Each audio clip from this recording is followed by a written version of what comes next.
Marcus Chen wiped sweat from his forehead as he adjusted the atmospheric scanner one more time. The reading still showed the same impossible result.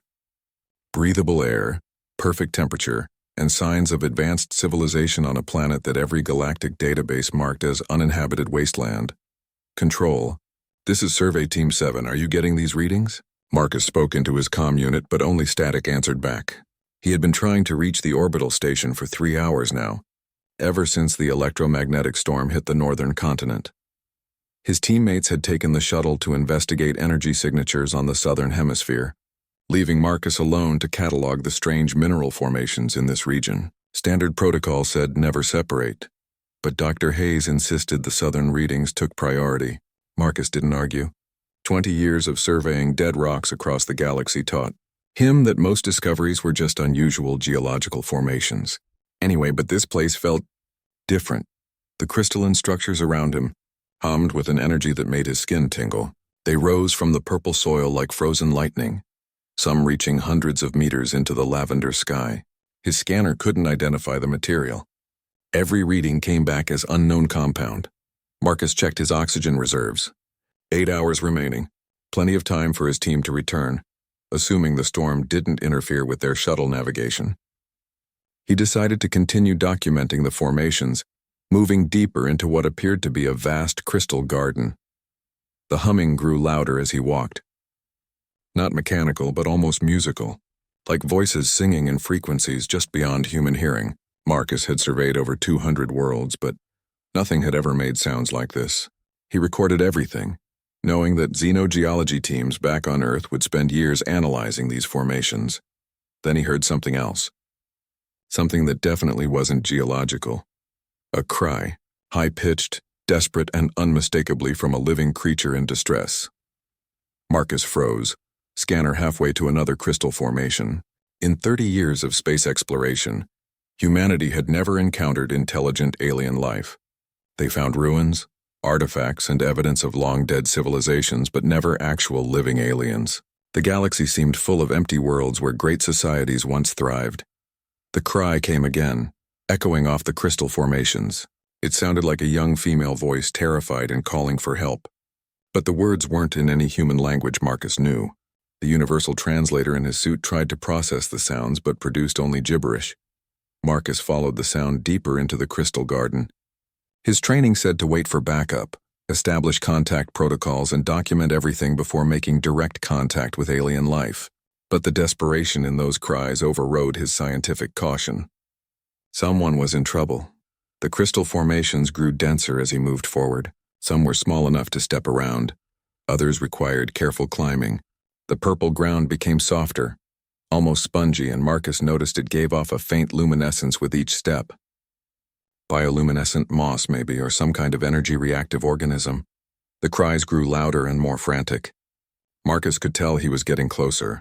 He climbed over a particularly large crystal outcropping and found himself looking down into a natural depression in the landscape. What he saw there would change everything humanity thought they knew about their place in the universe. A young female alien crouched beside what appeared to be a damaged vehicle of some kind. She had fox-like features with russet fur covering most of her body, pointed ears, and a long bushy tail. She wore clothing that seemed to be made from the same crystalline material as the formations around them, but flexible like fabric. She was maybe 5 feet tall and appeared to be in her teens by human standards. Her large amber eyes were filled with tears as she frantically worked on some kind of control panel on the vehicle. The machine sparked and smoked, clearly beyond her ability to repair. Marcus realized she was trapped. The vehicle had crashed into the crystal depression, and the surrounding formations created steep walls on all sides. The alien girl could probably climb out eventually, but not while trying to repair her damaged transport, and from the look of the gathering storm clouds above, she might not have time to do both. Marcus made his decision. He activated his suit's external speakers and called down to her in standard English, knowing she wouldn't understand, but hoping his tone would convey peaceful intentions. "Hey, are you hurt? I want to help." The alien girl's head snapped up toward his voice. Her amber eyes went wide with fear at first, then confusion. She had never seen anything like Marcus either. His environmental suit made him look bulky and mechanical compared to her sleek organic appearance. She called back in her melodic language, gesturing frantically at her vehicle, and then at the darkening sky. Even without translation, Marcus could tell she was explaining her predicament. Lightning flashed overhead, and Marcus realized the approaching storm was why she seemed so desperate. The electrical activity might be dangerous for her species, or her vehicle might not be able to withstand the weather. Either way, they were both going to be in trouble if they didn't find shelter soon. Marcus began climbing down into the depression. The alien girl backed away from him at first, but when he held up his hands in what he hoped was a universal gesture of peace, she stopped retreating. She watched him carefully as he approached her damaged vehicle. The machine was unlike anything in human technology. It seemed to be grown rather than built, with organic curves and surfaces that pulsed with faint energy. Whatever powered it was clearly failing, and the smell of ozone and burned circuits filled the air around it. Marcus knelt beside the vehicle and pointed at it, then at himself, trying to communicate that he wanted to help repair it. The alien girl watched him for a long moment, then seemed to make a decision. She gestured for him to look at a specific panel that was sparking intermittently. As Marcus examined the alien technology, lightning struck one of the crystal formations above them. The entire depression lit up with crackling energy, and both Marcus and the alien girl dove for cover behind the damaged vehicle. When the light faded, Marcus realized that this was just the beginning of the storm, and he was now committed to helping this frightened alien girl survive whatever was coming their way. The lightning strike left Marcus's ears ringing and his hair standing on end even inside his environmental suit. The alien girl pressed herself against the damaged vehicle, her fur literally standing up with static electricity. She looked at Marcus with those large amber eyes, and he could see the fear there, but he could also see something else. Hope. Marcus pulled out his portable engineering kit. If human technology and alien technology shared any common principles, maybe he could figure out what was wrong with her vehicle. The girl watched as he opened the kit, revealing an array of diagnostic tools, micro-welders, and component analyzers. He pointed to the sparking panel and made a questioning gesture. The alien girl seemed to understand. She carefully opened a section of the vehicle's hull, revealing the internal systems. Marcus had to blink several times to make sure he was seeing correctly. The technology was biomechanical. Living circuits pulsed with energy that flowed like blood through organic conduits. Crystal components grew from metal frameworks like technological coral. It was beautiful and completely alien, but Marcus could recognize the basic principles. Power source, processing units, motor controls. Different materials, same concepts. The alien girl pointed to a cluster of crystalline components that had gone dark. She made a sound that was clearly frustrated, then gestured at the sky where lightning continued to flash. Marcus understood. The power system was damaged and she couldn't restart it before the storm got worse. Marcus examined the dead crystal cluster with his scanner. The readings were fascinating. The crystals weren't just power storage, they were power generation. They converted ambient energy from the environment into usable power for the vehicle, but the lightning strike had overloaded them, creating cascade failures throughout the power matrix.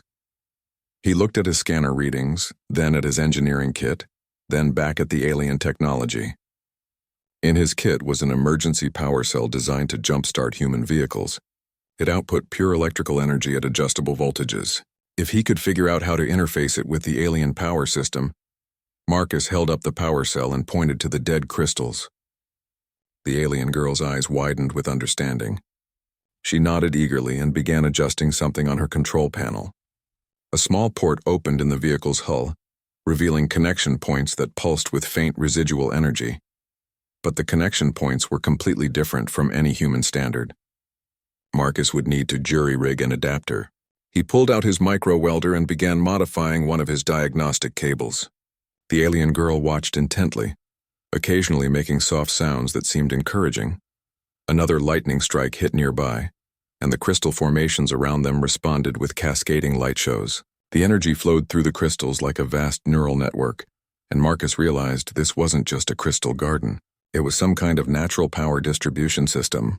The alien girl's vehicle was designed to tap into it, which explained why she seemed so desperate to repair it before the storm passed. Marcus finished his jury-rigged adapter and carefully connected his power cell to the alien vehicle.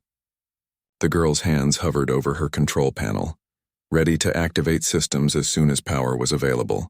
Marcus took a deep breath and activated the power transfer. Immediately, the vehicle's crystal components began to glow with renewed energy. The organic circuits pulsed faster, and the whole machine hummed with power. The alien girl's face lit up with joy and relief as her control panel came back to life. She spoke rapidly in her musical language, her hands dancing over the controls. The vehicle began to lift slowly from the ground, its damaged system straining but functional. But as it rose, Marcus realized there was a problem. The vehicle could only carry one person, and it was clearly designed for someone of the alien girl's size and species. Marcus wouldn't fit, and even if he could, his environmental suit would throw off the weight distribution. The girl was going to have to leave him behind. She seemed to realize this too. Her expression changed from joy to distress as she looked between Marcus and her floating vehicle. She spoke urgently, gesturing at the sky and then at Marcus, clearly trying to communicate something important. Another lightning strike illuminated the depression, and Marcus saw what she was worried about. The storm was getting worse and the lightning wasn't random. It was being drawn to the crystal formations, which meant this depression was about to become extremely dangerous. They had maybe 10 minutes before the electrical activity became lethal. The alien girl made a decision. She quickly shut down her vehicle and landed it again. Marcus was confused until she began pulling items out of various compartments, some kind of emergency shelter, food supplies that glowed with their own light, and what appeared to be a personal shield generator. She was choosing to stay with him rather than abandon him to the storm. Marcus tried to wave her off, pointing to her vehicle and then to safety beyond the crystal formations. But she shook her head firmly and continued setting up the shelter. It unfolded into a translucent dome that hummed with protective energy. She gestured for Marcus to join her inside. As they huddled together in the emergency shelter, watching lightning turn the crystal formations into a spectacular and terrifying light show, Marcus realized something profound was happening. This wasn't just first contact between humans and aliens. This was something deeper. Two people from completely different species choosing to trust each other in a crisis. The alien girl pulled out what appeared to be a translation device. It was organic like her other technology, resembling a flower made of crystal and metal. She spoke into it, and after a moment it produced sounds that Marcus's suit translator could finally process. "I am Lyra of the Kepler Grove colony. You saved me from the storm. I will not abandon you to danger." Marcus activated his suit's external speakers. "I'm Marcus Chen from Earth. We should both get out of here. Your vehicle can only carry you." Lyra's translation device processed his words and spoke to her in her melodic language. She responded, and the device translated back.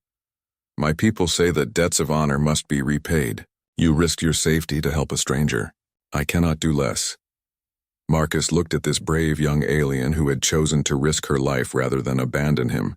In all his years studying dead civilizations, he had never imagined that when humanity finally met living aliens, the first interaction would be this simple and profound, two people helping each other survive. Lightning struck the crystal formation directly above them, and the shelter's shields flared with protective energy. They were safe for now, but the storm was still building. Marcus looked at his oxygen reserves. 6 hours remaining, enough time for the storm to pass if the shelter held. But as he watched Lyra adjusting the shelter's controls with practiced efficiency, Marcus realized that surviving the storm was just the beginning. When his team returned, they would find him with living proof that humanity wasn't alone in the universe. Everything would change. The storm raged for 3 hours. Marcus and Lyra sat in the emergency shelter, watching lightning dance through the crystal formations like some cosmic light show. The translation device allowed them to communicate in basic phrases, though Marcus suspected it was struggling with the vast differences between their languages. "Your people," Lyra said through the translator. "They explore far from home like you." Marcus nodded. "We're surveyors. We catalog new worlds, look for resources and signs of life, though we never expected to actually find anyone alive." "My people thought the same," Lyra replied. "We believed we were alone until today." As they talked, Marcus learned that Lyra's people, who called themselves the Vulpine, had been spacefaring for only a few generations.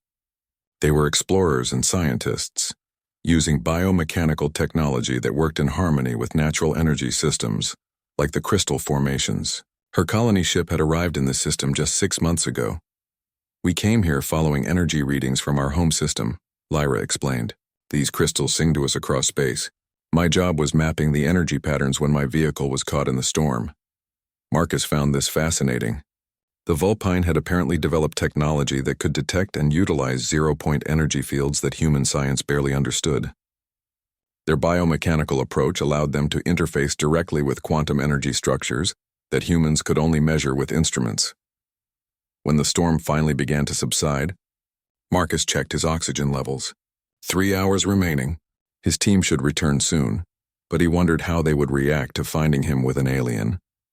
First contact protocols existed, but they assumed meetings would happen in controlled environments with full diplomatic teams present.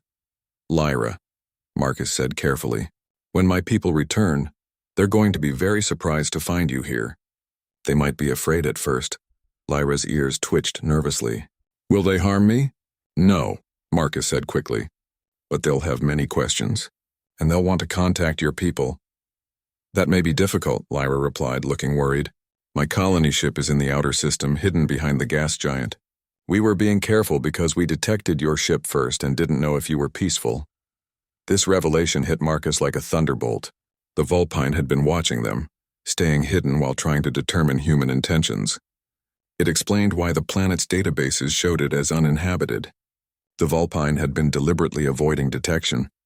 How long have you been watching us? Marcus asked. Since you arrived 2 days ago, Lyra admitted. Our passive sensors detected your ship entering the system. The Colony Council decided to observe before making contact. I volunteered to scout your landing sites. Marcus realized that first contact was going to be much more complicated than anyone had imagined. This wasn't just a chance meeting between two individuals. Both species had been cautiously studying each other, and Lyra's rescue might be the catalyst that brought their civilizations together.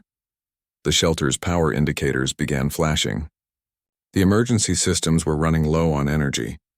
Lyra looked concerned as she checked the readings. The storm drained more power than expected, she said. We have perhaps 1 hour of protection remaining. Marcus checked the sky through the shelter's transparent walls. The lightning had stopped, but the crystal formations were still glowing with residual energy. It looked safe enough to leave the shelter. Can your vehicle make it back to your people now? Marcus asked. Lyra ran diagnostics on her vehicle's systems. The jury-rigged power connection was holding, but barely. Maybe. The repairs are temporary. I might not make it all the way to the colony ship. Marcus made a decision that would change both their lives. Then don't go alone. Come with me to my base camp. When my team returns, we'll figure out how to contact your people properly. Lyra stared at him through her large amber eyes. You would bring me to your people? Even though it might cause problems. You saved my life by staying with me during the storm, Marcus replied. Where I come from, that creates a bond of trust. Besides, our species are going to meet eventually. Better that it happens between friends. Lyra considered this carefully. Marcus could see her weighing the risks and benefits of trusting him completely. Finally, she nodded. My people have a saying, she said. Sometimes the greatest discoveries come from the greatest leaps of faith. They carefully shut down the emergency shelter and packed it back into Lyra's vehicle. The biomechanical systems were functioning but clearly strained.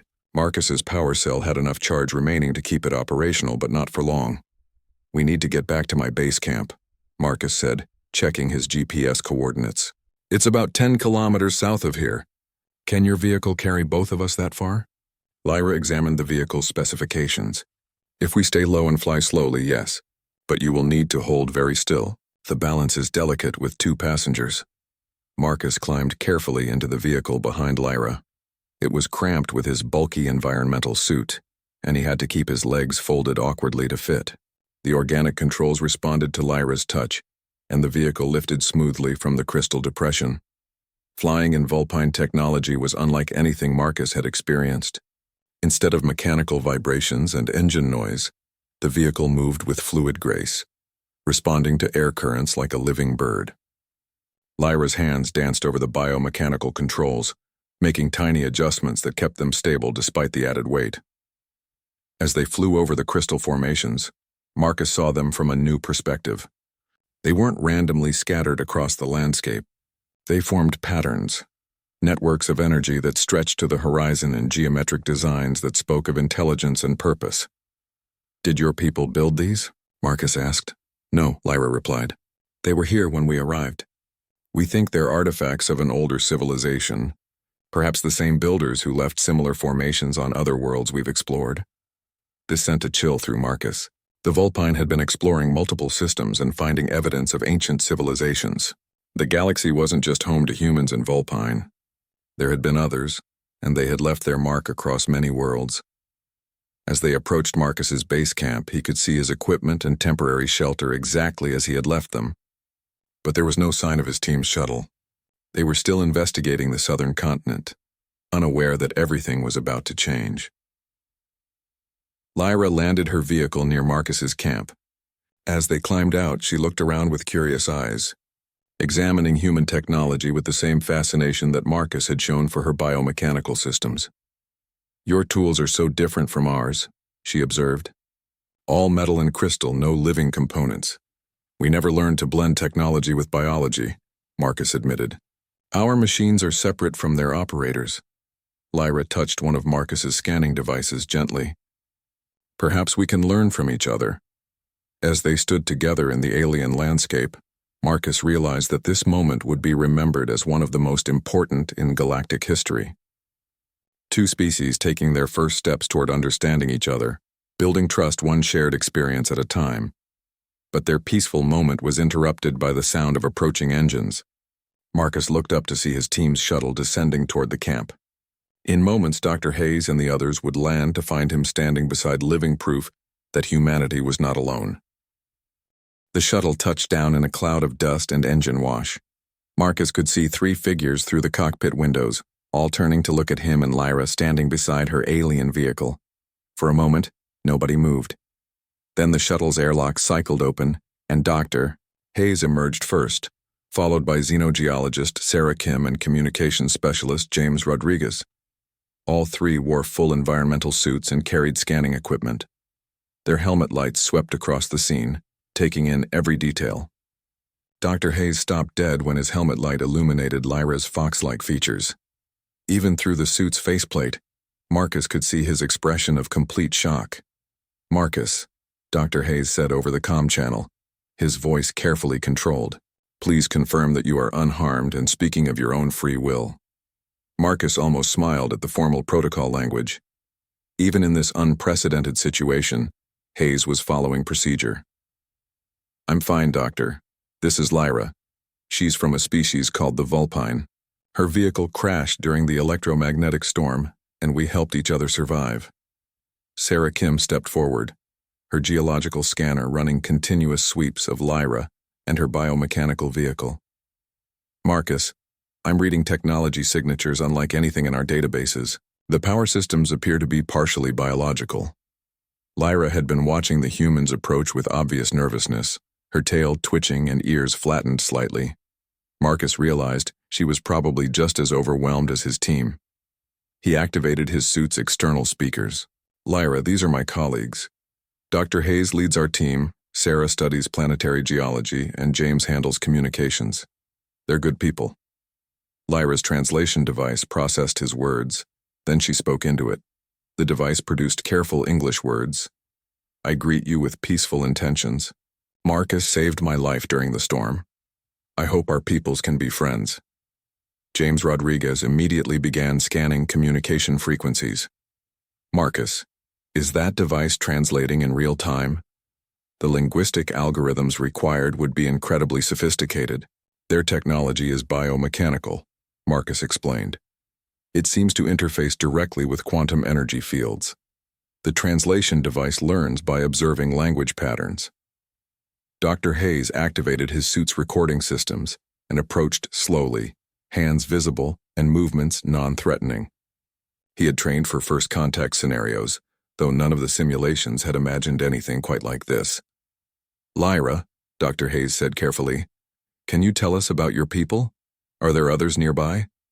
Lyra looked to Marcus, who nodded encouragingly. She spoke to her translation device, which rendered her words in English. "My colony ship waits in the outer system.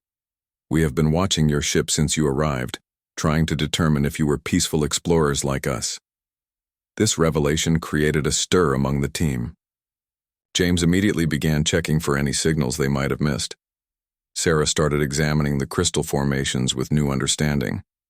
Dr. Hayes remained focused on the larger implications. "How many of your people are on the colony ship?" Hayes asked. "Approximately 800, Lyra replied. "Scientists, explorers, and their families. We left our home system to study the energy patterns we detected from these crystal formations." Marcus realized that both species had come to this system for the same basic reason: scientific curiosity. Humans had detected unusual energy readings, and the Vulpine had followed the quantum signatures of the crystal networks. It was a remarkable coincidence that suggested their civilizations might be more compatible than anyone had dared hope. "Dr. Hayes," Sarah interrupted, "I think you need to see these readings. The crystal formations aren't natural geological structures. They're constructed networks, possibly millions of years old. And according to Marcus's data, there are similar formations across multiple continents." Hayes examined Sarah's scanner data while keeping one eye on Lyra. "You're saying this entire planet is some kind of ancient technological construct?" "More than that," Sarah replied. "The energy pattern suggests this might be one node in a larger network that spans multiple star systems. If the Vulpine have found similar formations elsewhere..." Lyra had been following the conversation through her translation device. She spoke up.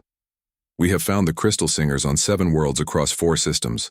Always the same patterns, always the same energy signatures. We believe they were built by travelers who came before us."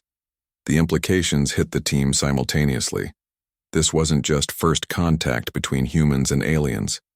They had potentially discovered evidence of a galaxy-spanning civilization that predated both species by millions of years. James Rodriguez finally looked up from his communication equipment. "Doctor, I'm detecting very faint transmission signals coming from the outer system.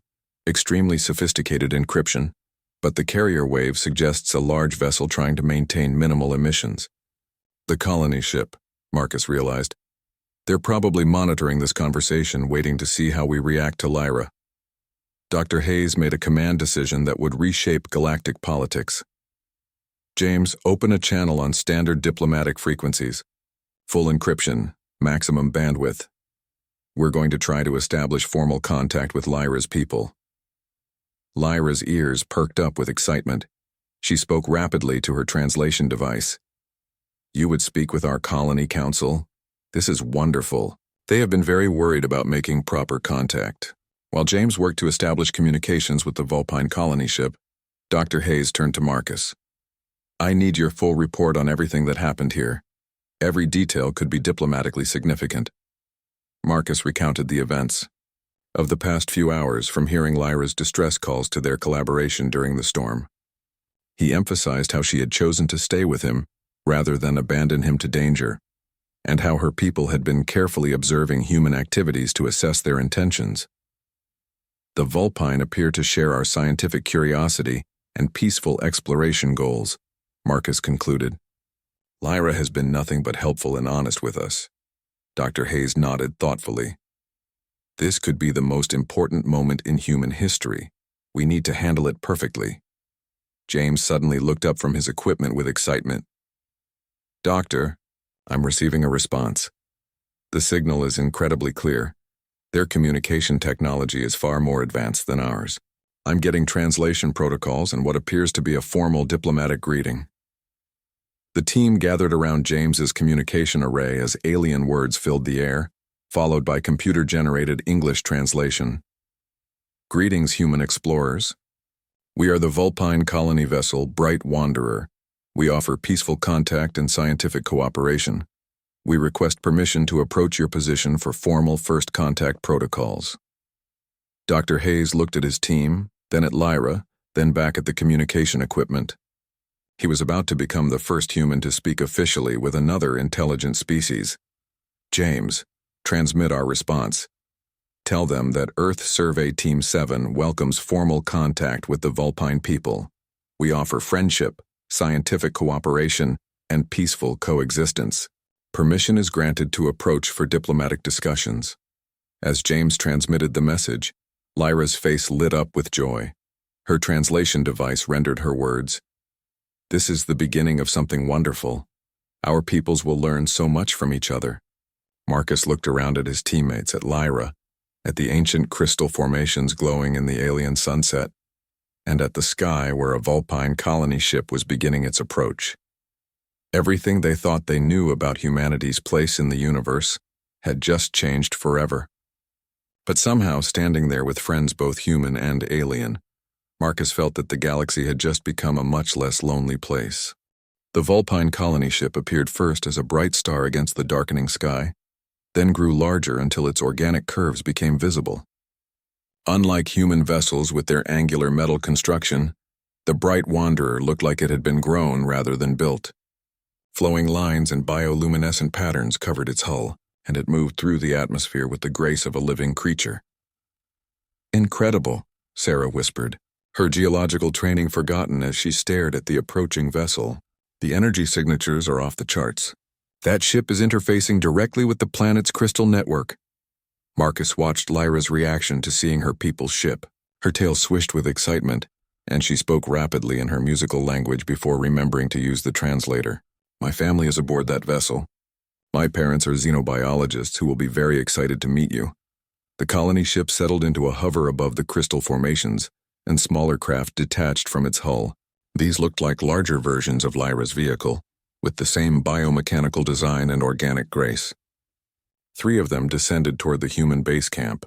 Dr. Hayes checked his suit's diplomatic protocols one final time. Remember, everyone, we're making history here. Every word and action will be analyzed by both governments for years to come. The first Vulpine shuttle touched down with barely a whisper of displaced air. Its biomechanical systems seemed to sense the optimal landing approach automatically. The hull dilated like a flower opening, revealing 3 adult Vulpine in what appeared to be formal diplomatic attire. The lead Vulpine was an impressive figure with silver-streaked fur and elaborate crystalline ornaments woven into his clothing. He carried a staff that pulsed with the same energy as the crystal formations. Behind him came a female with the same russet coloring as Lyra, but clearly older, and a third individual whose fur showed the blue-silver patterns of advanced age. Lyra bounded toward the shuttle, speaking rapidly in her native language. The female Vulpine, clearly her mother, embraced her while speaking urgent words that the translation device rendered as relief and joy at her safety. The lead Vulpine approached Dr. Hayes with formal dignity. When he spoke, his words carried the weight of official authority. I am Ambassador Theron of the Vulpine Exploration Council. We thank you for providing aid to young Lyra during the storm. Dr. Hayes stepped forward and inclined his head formally. I am Dr. William Hayes, leader of Earth Survey Team 7. We are honored to make formal contact with your people. Your daughter showed great courage and kindness during our ordeal. The third Vulpine, the eldest, moved toward the crystal formations with obvious scientific interest. James's translation equipment picked up her words. These formations sing more clearly than any we have found. The harmonic frequencies are perfectly aligned with galactic energy currents. Sarah Kim immediately moved to join the elderly Vulpine scientist. You're studying the crystal networks too? We've been trying to understand their energy patterns, but our technology can only measure them, not interpret their function. The elderly scientist's ears perked up with interest. You have different measurement techniques? This is fascinating. Our biosensors can interpret energy flows, but we lack precise quantitative analysis. Perhaps together we can understand what the ancients intended. While the scientists began comparing notes, Ambassador Theron addressed the larger diplomatic situation. Our colony council has authorized me to propose formal cooperation between our peoples. We have much to offer each other. Dr. Hayes nodded carefully. We would welcome such cooperation, but I must inform you that I don't have authority to negotiate binding agreements. I can only establish initial contact protocols and recommend further discussions. Understood, Theron replied. We face the same limitations, but we can begin cultural and scientific exchanges while our governments develop formal relationships. Marcus watched this historic exchange with fascination. Both species were being remarkably sensible about the situation, focusing on practical cooperation rather than suspicion or territorial concerns. Perhaps intelligence naturally led to peaceful exploration rather than conquest. Lyra's mother approached Marcus and spoke through a larger, more sophisticated translation device. I am Dr. Kira, xenobiologist and Lyra's mother. She has told me how you risked your safety to help her. Such kindness to a stranger speaks well of your people's character. She helped me just as much, Marcus replied. She chose to stay with me during the storm when she could have flown to safety. That kind of honor is rare and precious. Dr. Kira's expression warmed noticeably. The young often understand friendship better than their elders. Perhaps they can teach us how to build bridges between our civilizations.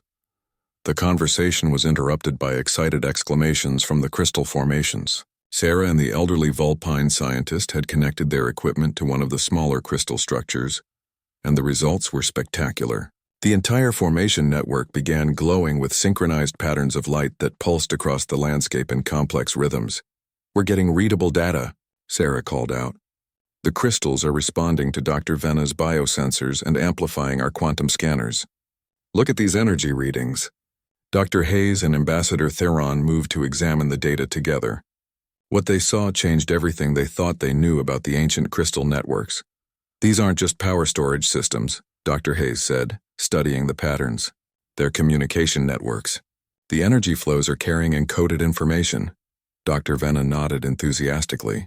Information that spans multiple star systems. We detected similar activation patterns on 3 other worlds when our biosensors interfaced with crystal networks there. But the signals were much weaker. Because this is a primary hub, Sarah realized. The formations here are larger and more complex than anything you found elsewhere. This planet isn't just part of the network, it's a central node. The implications were staggering. The ancient civilization hadn't just left scattered artifacts across the galaxy. They had built a functioning communication network that spanned multiple star systems, and it was still active after millions of years. Ambassador Theron and Dr. Hayes exchanged meaningful looks. This discovery was far too important for either species to handle alone. They would need to work together to understand what they had found. I propose immediate establishment of a joint research station, Theron said. Our biotechnology combined with your analytical equipment could unlock secrets that have been hidden for eons. Dr. Hayes nodded agreement. We'll need to contact our respective governments, but I think they'll approve. This discovery changes everything we thought we knew about galactic history. Marcus looked around at the scene, humans and aliens working together with excited cooperation, ancient technology responding to their combined efforts, and a star-filled sky that no longer seemed empty and hostile. In the span of a few hours, the galaxy had become a place of infinite possibility. Lyra appeared beside him, her amber eyes bright with excitement. This is just the beginning, she said through her translator. When the networks fully activate, we might be able to contact other civilizations across the galaxy. We might not be the only ones to rediscover the ancients' legacy. Marcus realized she was right. If the crystal networks could carry information across interstellar distances, and if other intelligent species had also discovered them, then first contact between humans and Vulpine might be just the first step toward something much larger. The ancient builders, whoever they were, might have left behind more than just artifacts. They might have left behind the foundation for a galactic community that was only now beginning to awaken. The Vulpine colony ship appeared first as a bright star against the darkening sky, then grew larger until its organic curves became visible. Unlike human vessels with their angular metal construction, the bright wanderer looked like it had been grown rather than built. Flowing lines and bioluminescent patterns covered its hull, and it moved through the atmosphere with the grace of a living creature. Incredible, Sarah whispered, her geological training forgotten as she stared at the approaching vessel. The energy signatures are off the charts. That ship is interfacing directly with the planet's crystal network. Marcus watched Lyra's reaction to seeing her people's ship. Her tail swished with excitement, and she spoke rapidly in her musical language before remembering to use the translator. My family is aboard that vessel. My parents are xenobiologists who will be very excited to meet you. The colony ship settled into a hover above the crystal formations, and smaller craft detached from its hull. These looked like larger versions of Lyra's vehicle, with the same biomechanical design and organic grace. 3 of them descended toward the human base camp. Dr. Hayes checked his suit's diplomatic protocols one final time. Remember, everyone, we're making history here. Every word and action will be analyzed by both governments for years to come. The first Vulpine shuttle touched down with barely a whisper of displaced air. Its biomechanical systems seemed to sense the optimal landing approach automatically.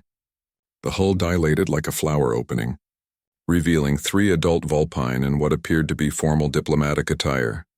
The lead Vulpine was an impressive figure with silver-streaked fur and elaborate crystalline ornaments woven into his clothing. He carried a staff that pulsed with the same energy as the crystal formations. Behind him came a female with the same russet coloring as Lyra, but clearly older, and a third individual whose fur showed the blue-silver patterns of advanced age. Lyra bounded toward the shuttle, speaking rapidly in her native language. The female Vulpine, clearly her mother, embraced her while speaking urgent words that the translation device rendered as relief and joy at her safety. The lead Vulpine approached Dr. Hayes with formal dignity. When he spoke, his words carried the weight of official authority. "I am Ambassador Theron of the Vulpine Exploration Council. We thank you for providing aid to young Lyra during the storm." Dr. Hayes stepped forward and inclined his head formally. "I am Dr. William Hayes, leader of Earth Survey Team 7. We are honored to make formal contact with your people. Your daughter showed great courage and kindness during our ordeal." The third Vulpine, the eldest, moved toward the crystal formations with obvious scientific interest. James's translation equipment picked up her words. "These formations sing more clearly than any we have found. The harmonic frequencies are perfectly aligned with galactic energy currents." Sarah Kim immediately moved to join the elderly Vulpine scientist. "You're studying the crystal networks too? We've been trying to understand their energy patterns, but our technology can only measure them, not interpret their function." The elderly scientist's ears perked up with interest. "You have different measurement techniques?" "This is fascinating. Our biosensors can interpret energy flows, but we lack precise quantitative analysis. Perhaps together we can understand what the ancients intended."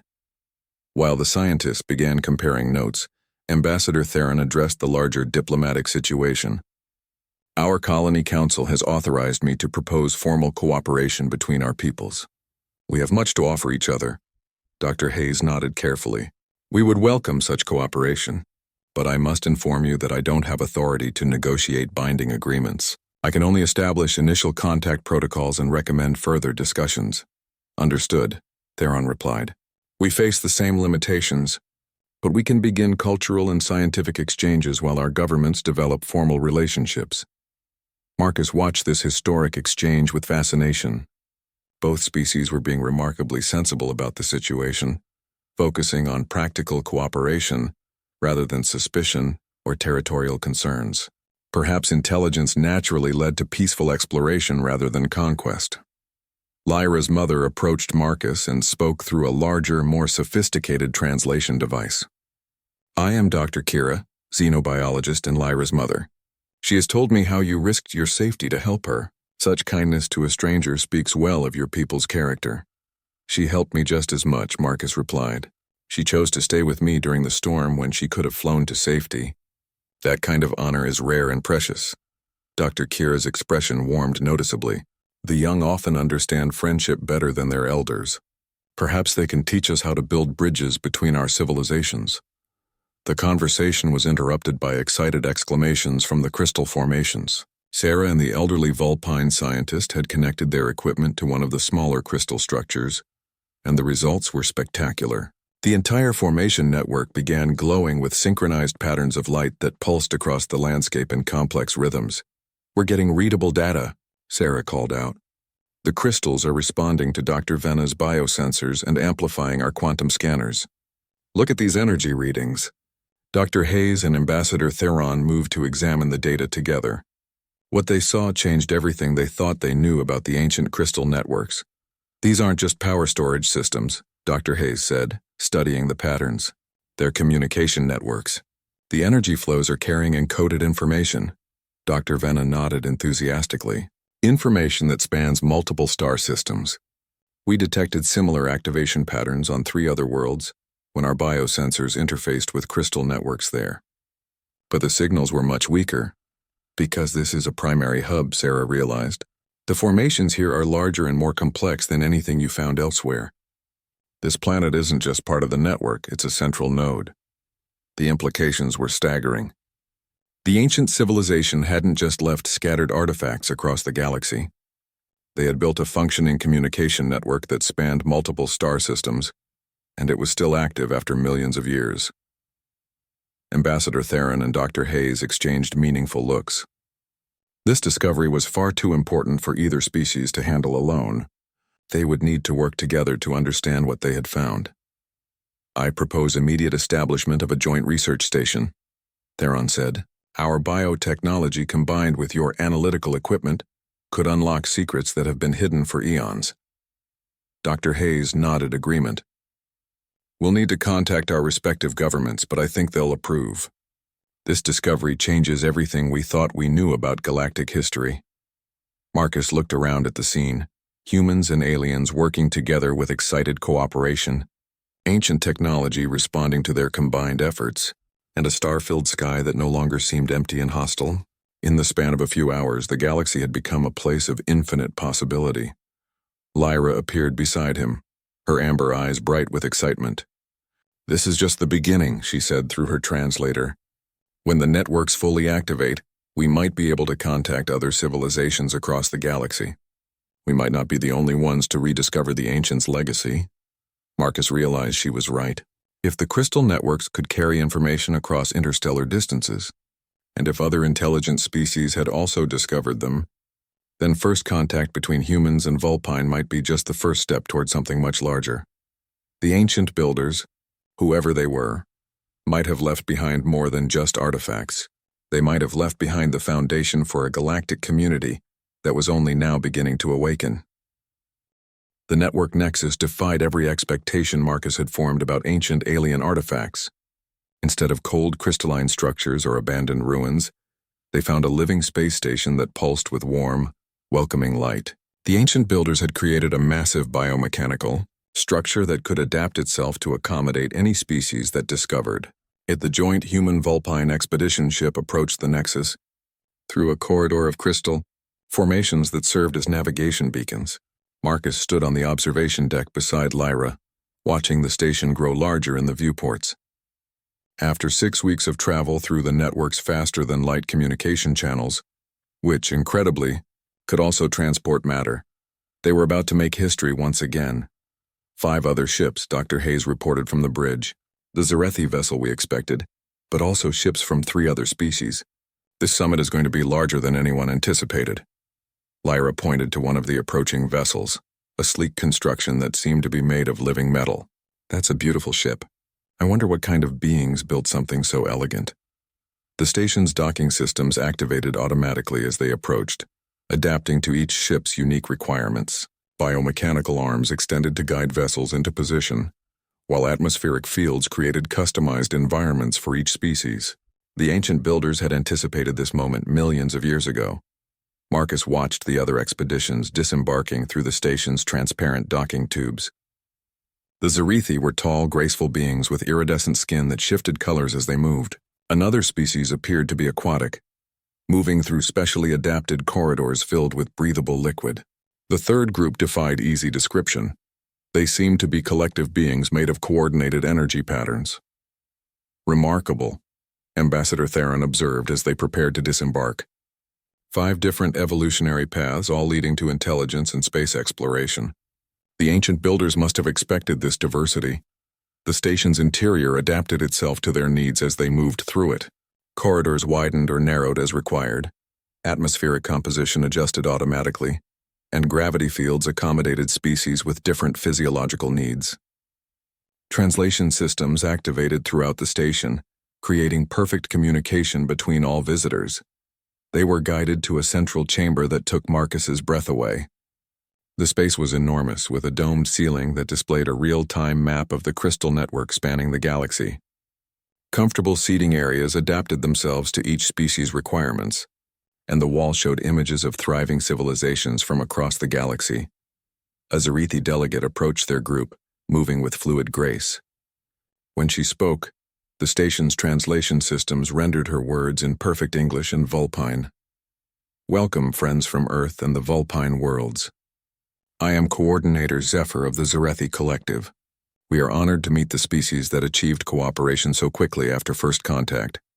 Dr. Hayes stepped forward to respond, but paused when he noticed representatives from the other species gathering around them. The aquatic beings communicated through complex patterns of bioluminescence that the translation systems converted to speech. The energy collective spoke through harmonic frequencies that resonated directly with listeners' minds. "We greet all gathered civilizations," Dr. Hayes said carefully. "Humanity and the Vulpine people are honored to participate in this historic gathering. We hope this summit will begin lasting friendships between all our species." An aquatic being whose name translated as Deep Current Speaker pulsed with approval. "Your species achieved peaceful contact despite technological and biological differences.